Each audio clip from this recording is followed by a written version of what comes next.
Come here, son, nephew, young man. Let me holler at you. Y'all know I like to share with my viewers tools that I think are effective and work, because when I was a young man, I bought some cheap junk and I paid the price for it. Because in most cases, you get what you pay for.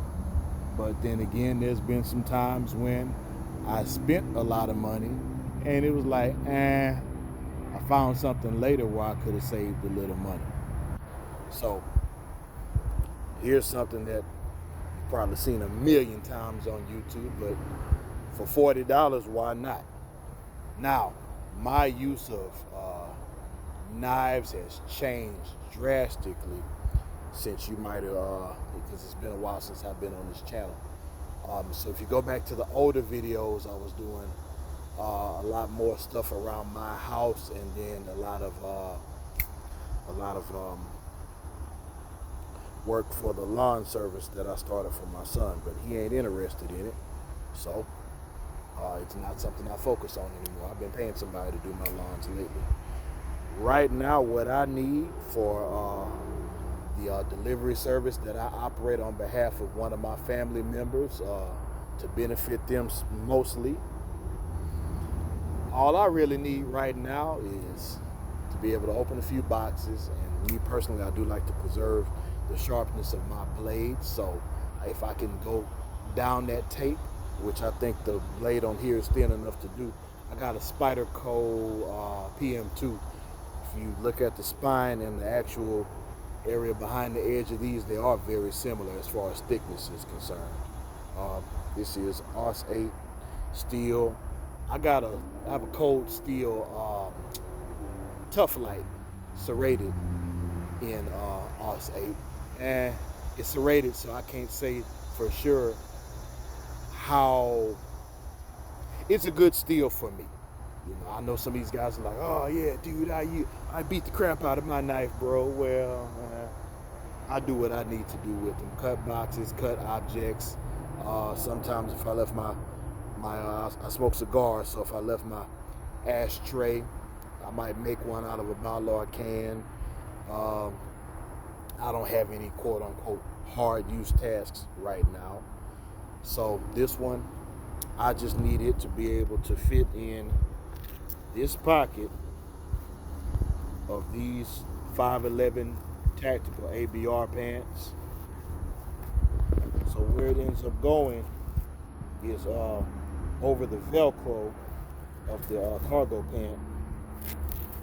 And I got another object in here.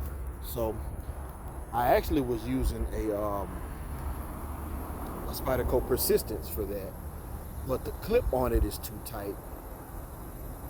And I've had other knives I might put in that role. Tried the Cold Steel American Lawman, because that's not the only knife I got on me. This is the knife I'm using to cut stuff with. Y'all hadn't seen this one on this channel before. This is my knife that I hope I never have to use for emergency purposes. We'll talk about that later. I had a viewer ask, do you even use knives? Because a lot of my knives are still sharp like that one. This is going to stay razor sharp. Now, this Ontario Rat 1, it'll get some scuff marks on it over time, but it's light. It balances well. This thumb stud, it does need to break in. This thumb stud kind of hurts like a SOB when you first get it, but it ain't too bad. I think it's centered well. I got it that way. I shaved a few hairs off with it, so it arrived sharp. The serrations are straight. Like I know some of the CRKT knives have an angled serration. Some of the knives have varying types of serrations, like the Cold Steel. Let me see, the Cold Steel Recon 1 Tanto, which I actually just got one of those too. It has varying types of serrations. So does this Microtech. It's got some varying serrations on it.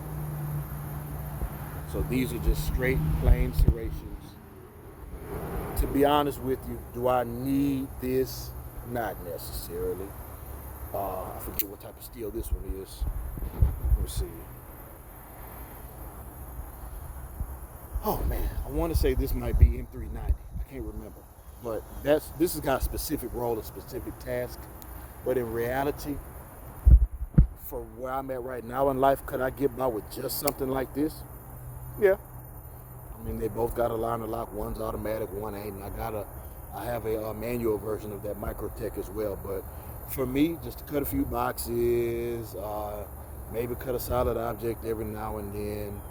I got a couple of sharpening devices, but I did discover somebody in town who does sharpening. So this could do fine for most people on this planet. I just happen to like knives, and I buy a few of them. I got a lot of them I don't need.